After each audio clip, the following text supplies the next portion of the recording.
All right, let's jump right in. Have you ever felt like the more capable you are, the more you kind of have to handle everything alone?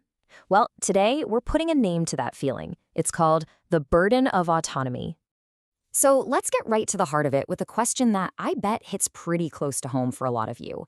Why is it that the most competent people, the ones who look like they have it all together, are so often the ones who feel the most isolated? It's a really strange paradox, isn't it? And it usually starts with this creeping feeling of huge personal responsibility.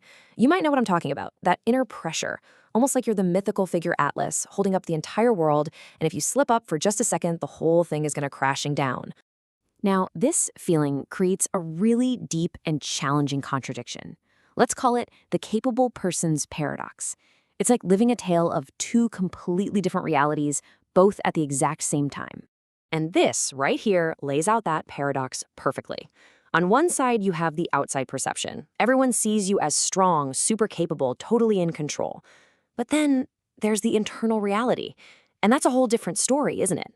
It's a storm of anxiety, a really deep sense of being isolated, and just the crushing weight of feeling completely and utterly overwhelmed. But here's the thing. This experience isn't just some vague, fuzzy feeling. No, it's a specific, recognizable pattern. And giving this struggle a name, well, that's the very first step toward really understanding it. And here it is, the burden of autonomy. It's basically a pattern where extreme self-reliance, which, let's be honest, is a trait our society loves to praise, actually becomes the very thing that cuts you off from everyone else. And what's driving this whole engine? A deep, deep fear that if you ask for help, you'll lose control. This quote, wow, it just gets right to the raw emotional core of it all, doesn't it? It's that gut-level belief that reaching out for help isn't a strategy, it's not teamwork, it's just defeat, plain and simple.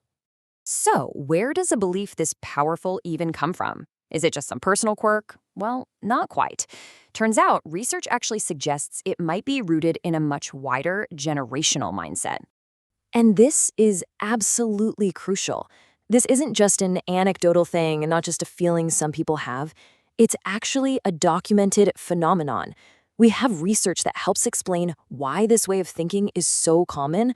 For instance, a study in the Journal of Adult Development looked at the social support habits of Generation X, and the findings were pretty striking. They found that this generation seeks way less social support compared to others. And when they dug into the why, what do you think they found?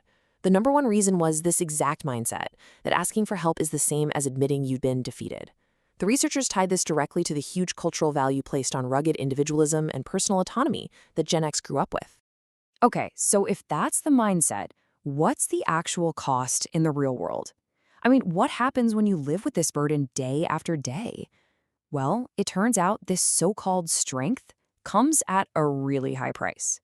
This deep-seated fear of defeat, it doesn't just make you hesitate.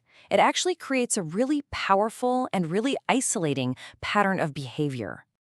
And we can call that the silence of self-reliance. And look, this isn't a one-time deal. It's a really vicious cycle. It all starts when you face a challenge, and your first instinct is to tackle it alone so you can stay in control. But avoiding help leads to more anxiety, more isolation, and guess what that does? It just reinforces that original belief that you have to do it all yourself, which of course makes you even less likely to ask for help the next time around. The cycle just keeps repeating and trapping you. And this brings us right back to where we started, to that image of Atlas holding up the world. It is the ultimate paradox, right? When someone finally offers a hand to help lighten that crushing load, the instinct isn't relief. The instinct is to step away, because you're terrified that sharing the weight means losing control of it completely. So I'll just leave you with this to chew on. What if our whole definition of strength is just incomplete? Is true strength really about carrying it all by yourself, or is it about having the courage to know when it's time to share the load? Thanks so much for joining me for this explainer.